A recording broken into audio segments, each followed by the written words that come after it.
Hello friends, அருமையான ஒரு சூப்பரான சாஃப்ட் கேக் நம்ம வீட்டிலே ஈஸியாக நம்ம மெத்தடில் பண்ணுறதுக்கான ஒரு சூப்பரான மெத்தட் தான். ரொம்ப கஷ்டம்லாம் இல்லை. குழந்தைகளுக்கு நம்ம அடிக்கடி வெளியே ஸ்நாக்ஸ் வாங்கி கொடுக்குறதுக்கு பதிலாக இப்போ வீட்டில் நம்ம பண்ணி கொடுத்தோன்னா ரொம்ப சூப்பராக விரும்பி சாப்பிடுவாங்க.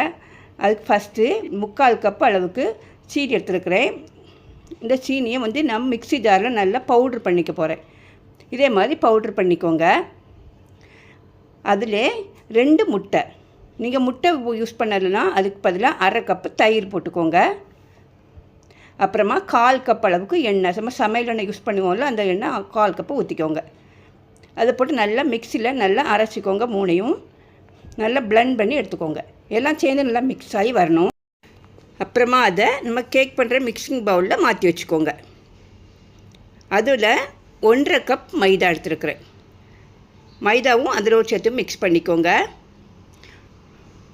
பேக்கிங் பவுடர் ஒரு 1/2 table spoon baking powder. Baking soda 1/4 table spoon baking soda. Baking பவுடருக்கு பாதி பேக்கிங் சோடா போட்டுக்கோங்க. ஒரு பிஞ்ச் அளவுக்கு உப்பு எல்லாம் போட்டு மிக்ஸ் பண்ணிக்கோங்க. ரொம்ப போட்டு மிக்ஸ் பண்ணக்கூடாது, அது பபிள்ஸ் ஆகிரும். லைட்டாக அப்படி ஜென்ரலாக அப்படி லைட்டாக மிக்ஸ் பண்ணிக்கோங்க. இட்லி மாவு தோசை மாவு பதத்துக்கு மீடியம் சைஸாக இந்த அளவுக்கு இருக்கணும். நம்ம கேக் பண்ணுறதுக்கான பாத்திரத்தில் கீழே எண்ணெயோ அதில் பட்டரோ தடவிக்கோங்க. தடவி இதை மாதிரி ஊற்றிக்கோங்க. நான் இது கேக் பேக் பண்ணுறதுக்கு கடாயில் தான் பண்ண போகிறேன். கீழே உப்பு போட்டிருக்கிறேன். ஒரு 5 நிமிஷமாக ஃப்ரீ ஹீட் பண்ணிக்கோங்க, 10 நிமிஷமாவது. அப்புறமா அது மேலே இதை வச்சுக்கோங்க, வச்சு மூடி வச்சுருங்க. நம்ம ஒரு டைம் யூஸ் பண்ணுற அந்த உப்பு நீங்கள் அடிக்கடி கூட யூஸ் பண்ணிக்கலாம். அப்படியே வச்சுக்கோங்க. குழந்தைங்க கேட்கப்போ நம்ம வெளியே வாங்குறதுக்கு பதிலாக இதே மாதிரி நம்ம வீட்டில் செய்து கொடுக்குறப்போ நம்மளுக்கும் ஒரு திருப்தியாகவும் இருக்கும்.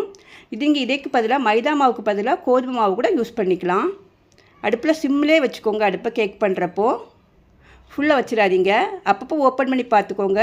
கேக் பேக் ஆகிட்டான்னு நம்ம ஒரு டூத் பிக் வச்சு பார்த்தாலே தெரியும். இது மாதிரி சூப்பரான ஒரு அருமையான கேக் தயாராகும் ஃப்ரெண்ட்ஸ். இதே மாதிரி ட்ரை பண்ணி பாருங்கள். பிடிச்சிருந்தால் லைக் பண்ணிக்கோங்க ஃப்ரெண்ட்ஸ். சூப்பரான ஒரு சாஃப்ட் கேக். அப்பப்போ குழந்தைகளுக்கு நம்ம பண்ணி கொடுக்குறப்போ குழந்தைகளும் விரும்பி சாப்பிடுவாங்க. பிடிச்சிருந்தால் லைக் பண்ணிக்கோங்க ஃப்ரெண்ட்ஸ். நம்ம சேனலை சப்ஸ்கிரைப் பண்ணிக்கோங்க. அருமையான சூப்பரான சாஃப்ட் கேக். ஓகே, பாய், தேங்க்யூ.